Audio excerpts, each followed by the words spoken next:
Hey there, Mr. Reddit here. Welcome back to another episode of r/Entitled Parent Stories. Our first story we'll be reading today. My son wants a go in your wheelchair. Get out so he can try it. After that, Entitled Aunt locks up our house because she wants to sell it.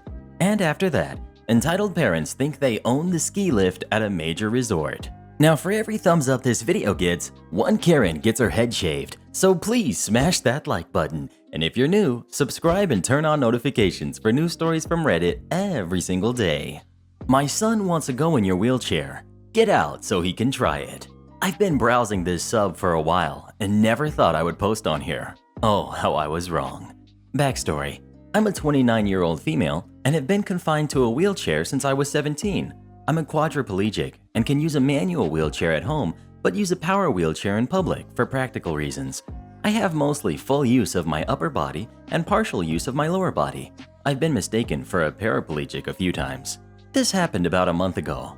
I was downtown shopping when I heard a deafening squeal of a kid who was about 12. Entitled Kid. Oh, that's a cool scooter. How fast does it go? Me. Thanks, little man. Yeah, it goes pretty fast. Can I have a go? Me. Thinking he meant to sit in my lap and I'd drive him around, which in any other scenario I would have been happy to do, but not with everything going on right now. Sorry, dude, but not today. The kid says, "Aw, okay," and stomps away, and I thought that was the end of it, but you know, I wouldn't be here if it was. A few minutes later, I hear the ground start to tremble as the Megatron Karen approaches. Oh boy, I thought, this is going to be fun.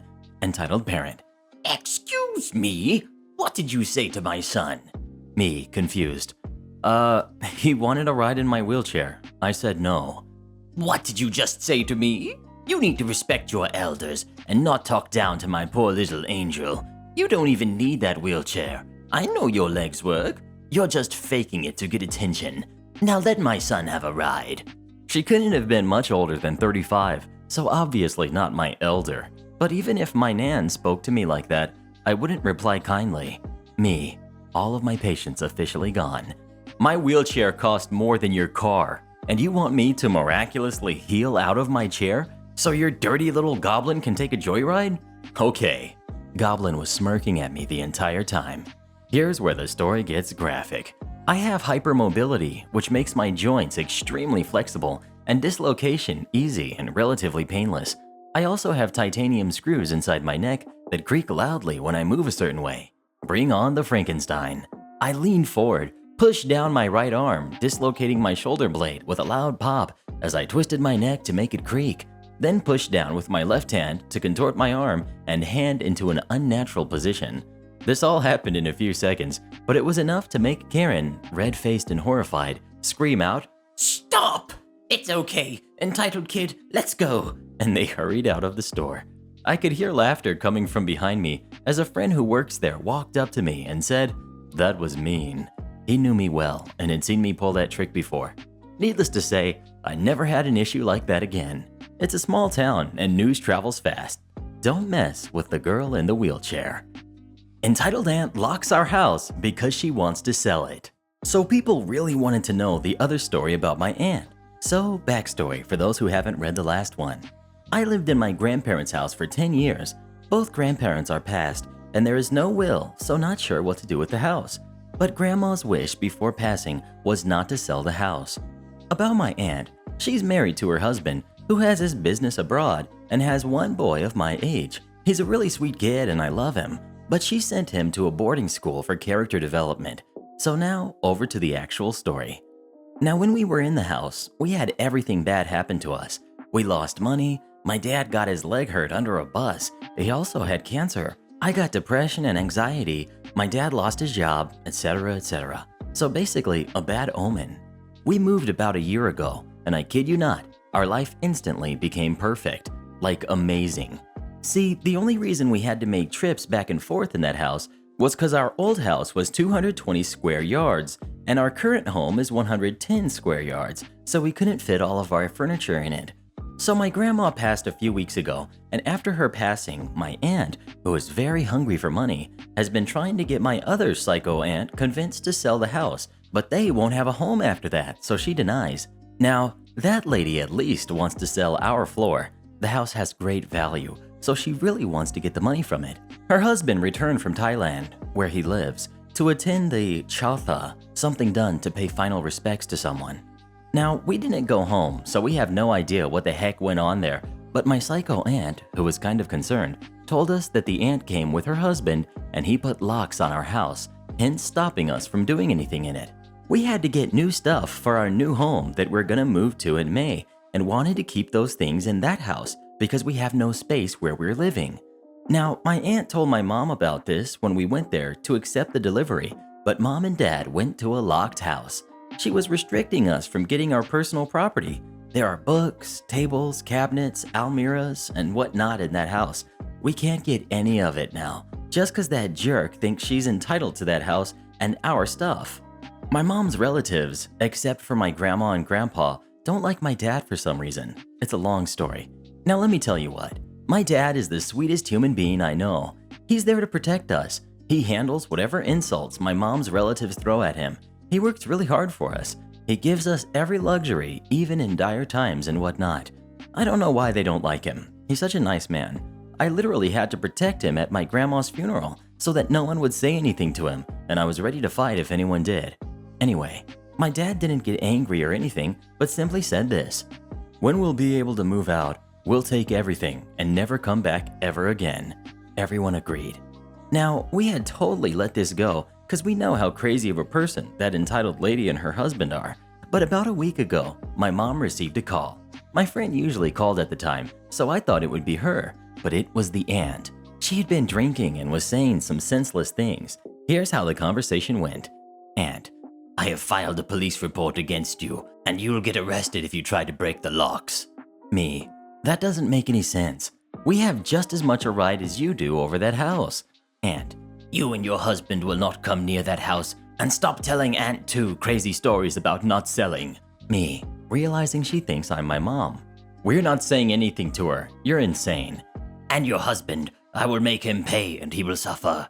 At this point, I have had enough and just want to make her shut up.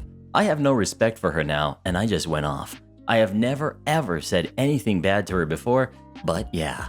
Me: "Okay, now I can't take it. If you ever call here again, you will face consequences. You are no longer welcome to call here, and I will straight up block you." So here's the thing. My sister is the kind of person who has had to shut this woman up a lot of times, so she thought I was her. My sister's 23. She calls me by my sister's name. "You jerk. Give the phone to your mom. This instant. She is my sister, and I have a right to talk to her." Me: "I'm OP. You just swore at a kid." Aunt starts stuttering.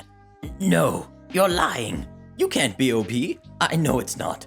So she has a very sensitive ego, and the thought of being told off by a kid just broke her. Me: "It is me. And now don't ever call us again, you idiot. Bye." I disconnected the call and blocked her. I don't know what scene will be created once we break the locks, but my mom and dad were proud of me for what I did. The fact that I was the one who said all of this broke her completely. Dad was really angry that she swore at me and said I did good by not stooping to her level. Also, I was talking in front of my mom, and even though she knows I swear, she's never heard me do it, and I don't want to scar her. Entitled parents think they own the ski lift at a major resort. Long ago, when I was but a wee lad, so like a couple of months ago, I was skiing with a friend at a resort quite close to my home in the vastness of the universe. But that is besides the point of this story, so I will dive right into it. My friend and I had decided to take a break from our studies at our university and go on a pleasant ski trip. What fun! We had skied most of the day with fair weather, fresh snow, and a few lift lines. Unfortunately, there is one lift that is cursed. For lines plague this lift each and every hour of the 8-hour ski day, the dreaded T-bar, the terror of the beginner skier. Anyways, we pizza stopped our way to the back of the line and waited our turn like any pair of gentlemen would. During this wait, I glanced at the sign in the queue ahead and noticed it said alternate in very large red letters. This sign is of great importance to the story, so please take note. Anyways, as we wait, a group of 3, a large man in a blue 80s style ski jacket with the most appalling yellow boots, a woman with 3 braids of hair sticking from the back of her studded motorcycle helmet, and a kid who appeared quite young and seemingly unready to partake in the conquest known as the T-bar, comes skiing down the slope. This strange group approached from our left, nonchalantly ducked under the rope indicating the formation of the line, literally pushed my friend backwards, and took place directly in front of us as a group of 3. Now, I'm not sure how much any of you dear readers know of T-bars, but they can only seat 2. So my friend and I are perplexed over this turn of event, and I grew more and more frustrated as we progress. So, to alleviate my growing anger, I say, "Excuse me, I believe you cut in line. The back is near the back." As if the back could not be any clearer. 80s daredevil wannabe dad. "Shut up!" Heavily accented with a deep southern twang. My friend, "How about you shut up and wait your turn?" The group did not reply, but the entitled leather-clad mother looked back at us and gave us the mitten. By that, we think she may have been trying to give us a mean gesture, but found it difficult to do so in mittens. We progressed. My friend and I are talking very loudly about entitled people and amateur skiers, blah blah blah. Then it came time to alternate with the line next to us. 2 lines filled with people become 1, each line switching off. So naturally, the entitled gang skis right over the skis of the woman whose turn it was and off into the blue. Now singular line. This woman, who we will call Marjorie because that's a dope name and she was a dope lady, tells them off, and the crusty 80s macho man gives his classic response. Marjorie turns to us and asks, "Are they in ski school?" They must be. Ski schoolers have a special line to bypass standard crowds, but only under direct supervision of a ski instructor.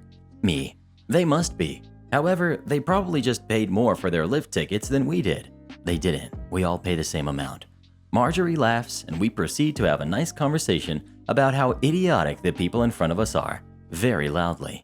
Perhaps to the extent of overreaction, but hey, we were having fun. Their turn gets here. But wait, you can't have 3 people on a single bar, so the dad scoops his kid up and holds him. This is a no-no. The lift operators stop the lift and ask that they separate accordingly. So Miss Triple Braid Mom scoots back so she can take the following bar up the mountain alone. The operators turn the lift back on, and the bar swoops in and is placed on the kid's lower back. Now, this bar is perfectly leveled for the kid, but it barely comes to the father's mid-thighs, so not only is he stooped over like a gorilla, but he is now terribly off balance. The woman catches our bar just fine and seems comfortable, but as the hunchback of Mississippi, aka the yellow-booted cookie monster, is carried up the mountain, his position looks more and more precarious. It is worth mentioning, at this point my friend and I are securely holding onto the bar and being carried up the mountain behind Marjorie and her companion. So the fall. This is wonderfully terrible in so many ways. I will try my best to explain this in perfect detail. The father compensates for the bar by hunching forward, meaning his center of mass is forward. The ski's binding can only hold so much weight. Crack! The binding released the boots, as any safe binding should, and the man falls on his face into the snow. His feet swipe up into the air. Some of you may know this fall to be called a scorpion, and his skis slide backwards down the slope, parallel for some time, before careening off into the adjacent slopes. The mother, in a desperate attempt to avoid her face-planted partner, swerves rightward and ends up with her skis stuck in a rut. She immediately loses balance and tumbles to the side, still holding onto the bar.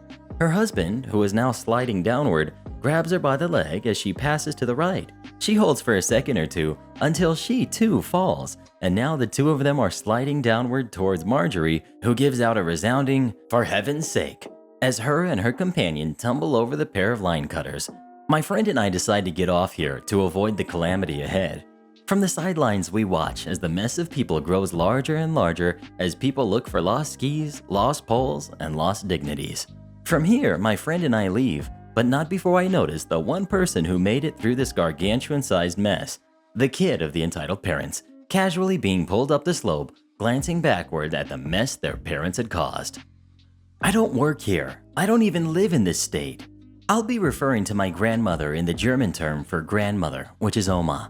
Now this happened some years ago when I had just turned 15. My Oma invited me to Colorado to visit her for a while, and I was all for that since I didn't see her too often. A couple days into my stay, we went to buy some groceries. As my Oma was at the other end of the aisle, I was given permission to look for some cereal I might like. That was when I heard someone to the side of me ask for some help. Now, I am pretty shy and usually try to avoid contact with people, but when someone needs help, I gladly jump in to assist them. Excuse me, little miss. Would you mind helping me grab this bag of cereal? I can't reach it. A little old lady got my attention. Sure, no problem. Now, I'm not considered amazingly tall. I'm just above average at 5'5", but this lady was barely 5 feet. Just to reach the bag of cereal, I had to stand on my tiptoes and reach for it, but I managed to get it down and helped her put it in her cart. Thank you very much, young lady. God bless you, she said. It wasn't an issue. Do you need help with anything else? No, thank you. My son is actually shopping with me, but he had to run out to the car to get his wallet. Okay then, I hope you have a wonderful rest of your day. I wave her off before turning around to go back to my Oma, who was still trying to make a decision whether to buy one thing or the other. It's been a while, so I can't remember exactly what she held in her hands. Then suddenly, a rough tap on my shoulder prompted me to turn back around. My eyes met with this middle-aged lady who was wearing workout gear. She shall be named Karen, as it is only right in this sub. Excuse me, do you know where the ice cream section is? Karen said. Seeing as I've only been following my Oma around and not paying attention, I could only respond, I can't think of where it is. I haven't been here before. Oh, you're a new worker? Shouldn't you be accompanied by another person before helping people? She seemed curious. Realizing what Karen is thinking, I say, Oh no, I don't work here. You helped that old lady before. You can't lie. I saw it with my own eyes. She couldn't reach the cereal, so she asked me since I'm taller. So you admit it? She let out an accomplished smile. I don't even know why she was satisfied with my answer. It wasn't like she really achieved anything.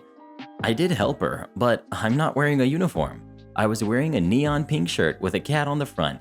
Don't think that's uniform for any grocery store. You should ask yourself that. Why aren't you in uniform? Karen screamed at me. I don't have a uniform. I don't work here. After yelling that, I tried to walk away, but she stepped in front of me and bumped me back a bit. Is there a problem? My Oma strolled over due to my yelling. Stay out of this. I'm trying to get this idiot here to help me find the ice cream aisle. Now for some background about my Oma. She's an older lady who used to be in the Air Force, and she's not afraid to speak her mind. She could be pretty intimidating due to the fact that she's over 6 feet tall. Did you just call my granddaughter an idiot? What gives you the right to talk to her that way? She seethed. She's impersonating a staff member. She is the one in the wrong. Karen went to grab me, but my Oma put her arm out in front of me. Are you joking or just foolish? Look at her. Where's her name tag? She's not even dressed in the right color for the uniform. My Oma didn't hold back her words. Like I was trying to tell you, I just helped the old lady get something that was too far out of her reach. I don't work here. I don't even live in this state. I'm just here to visit my grandmother. I gestured to my Oma. But, she said as she tried to reach around my Oma, attempting to make another grab at me, but a pretty big guy with huge muscles pushed his way in front of the lady and cut her off. Lady, leave the kid alone. If you put your hands on her, I will have no issues with arresting you, he said as he pulled out a badge, signifying he was a police officer. Her face turned white before she tried to defend herself. She was… Nope, don't say a word. Just walk away. It's not… She tried to speak again. Ma'am, I won't say it again. Stop fighting with me and leave her alone, he said with a stern voice, making Karen turn and walk away with her cart. After she left, we thanked the man, and as he was about to reply, a familiar voice called out, What's taking so long? Did you find the oatmeal I forgot? The nice old lady said as she rounded the corner. Well, hello again, young lady, she said with a pleasantly surprised smile on her face. Hello, ma'am. Sorry, Mom. Some lady was pestering this girl. Didn't even know she was the one who helped you while I was away, he responded before turning to me. Thank you for helping my mother. I told her to wait for me to get back, but she is a little bit stubborn. Nice old lady playfully slapped him on the arm, making us laugh a bit. After that, we chatted with the two of them for a bit and explained to nice old lady what had just happened before saying our goodbyes. Funnily enough, we later went to the ice cream aisle without Karen in sight. Never had as much satisfaction eating ice cream as I did reminiscing about Karen's face when the man showed his badge. Mail Karen's low-salt sermon to the wrong congregation. I'm a DSD vendor, meaning I stock a specific brand of product only, without working for the place I'm actually stocking it. Name brands of beer, bread, snack cakes, chips, sodas, snack crackers, some cookies, some frozen pizzas, and more are stocked by DSD vendors and typically wear uniforms branded as such. I get mistaken a lot for someone who works at any of my route stops. Most of them are just oopsie mistakes and they move on, no biggie. Some people, however, seem to perceive this information as irrelevant. The cast today is just me and what appears to be a thinner, off-duty Carl Winslow with his entourage of the Amen section, who looks like the types who would say, "honey child," regularly. Please do not interpret my recollection of his accent as critical. I genuinely love his particular way of speaking and wanted to try to capture it. Plus, I wanted the people who read these aloud on YouTube to try to pronounce it as such, for giggles. Act 1. So I was stalking my usual product when the man rounds the corner like he's in a hurry and without missing a beat asks me bluntly, "Tell me where that Kool-Aid?" Me, pausing to think a second. "I think it's on this aisle, actually." "Okay, now tell me where that flour?" Me, "Flour? Like for baking?" That I'm not sure, as I'm not usually with the store. I don't really know where other stuff is much. He just breezes on past, and I resume my usual thing, thinking this may be one of the many ordinary encounters. He hunts down his druthers and disappears to aisles unknown, and I go back to get more stuff to stock. I see a gaggle of more finely adorned ladies turn another corner, who I later discover are with him. They nod at me and shop casually down a different aisle. Act 2. I come back down the main aisle with more stuff to stock, and he rounds the corner of the other aisle they were on and asks them if they found any low-salt stuff, which that aisle is known pretty well for being high salt in general. The man looking over to me, "Tell me where that is low salt." Me, "Low salt? What in particular? Of this stuff?" "Yeah, or anything of that low salt." We look around for a minute on that other aisle, just trying to help the guy out, despite me being totally unfamiliar with that section. Me, "I think the masses have beat you to the low-salt kinds of items. Looks like they're sold out." "You gotta have some of them low-salt somewhere around."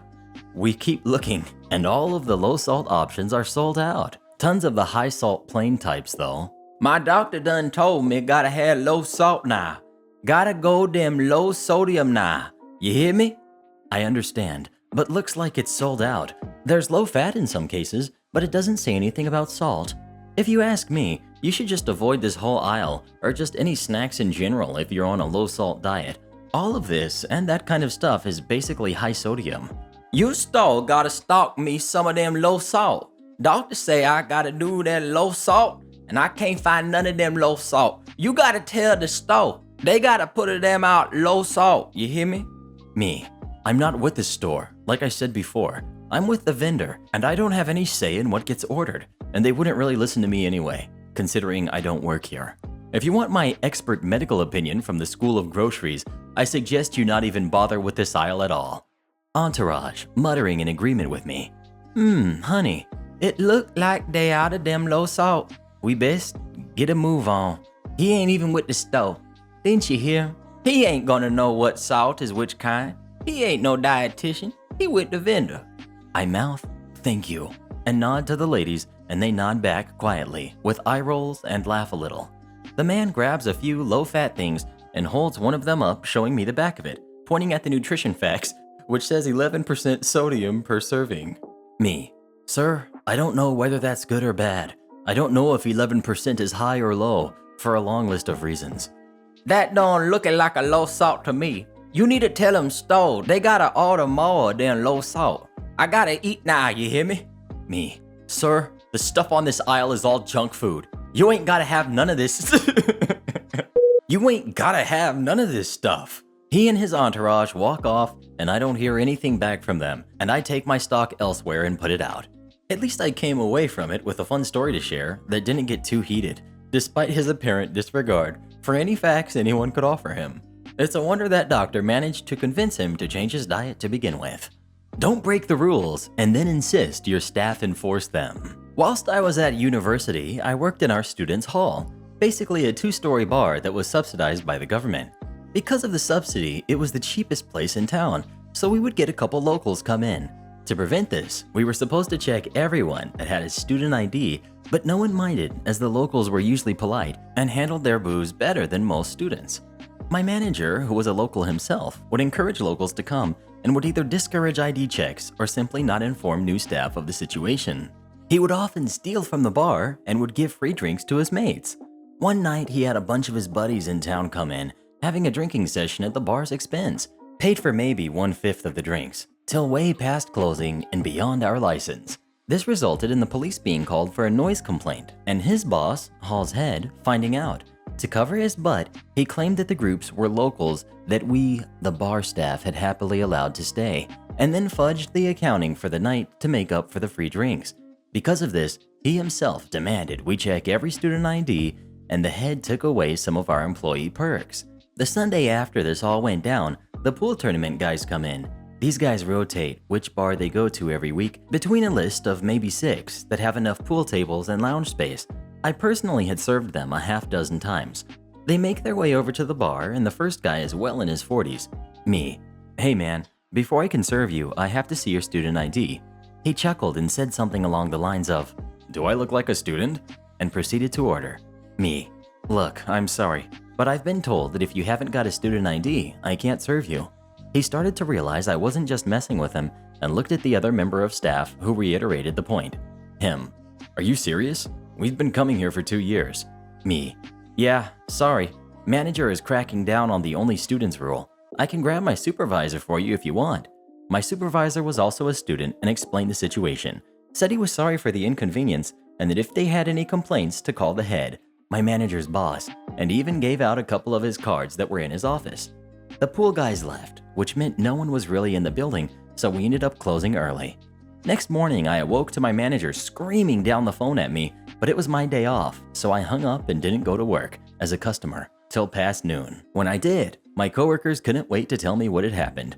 My manager had come in and had a shouting match with my supervisor in front of everyone, grabbing a morning coffee. The head had indeed received some complaints and scheduled a meeting with the manager that morning. Not wanting to face it alone, he took my supervisor with him, I imagine intending to throw him under the bus as much as possible. The head was upset. A, because all these 40-something men had called to complain on his personal number on a Sunday. B, because these 40-something men, by their own admission, had been coming here for years at the invite of the manager, whom they knew well.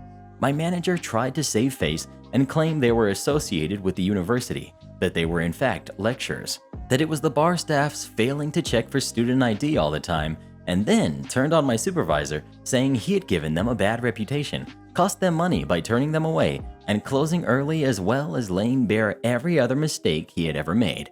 My supervisor explained that it was never explained to staff that customers had to be students, as the manager actively encouraged locals to come in, that even lectures get a form of student ID, and explained to the head about the manager's drinking with his mates and the dodgy accounting he'd do. This led to the CCTV being checked. When the head saw that it was in fact the manager and his mates, that the bar staff rarely put anything through the tills at his request, suspended him on the spot. He then said the accounts would need to be audited and that he would likely be terminated and even prosecuted. After a surreal couple of weeks, we got our perks back. They hired a new manager, and eventually they installed locks on the doors that could only be opened with a student ID. No idea what happened to the old manager, but by no means a loss.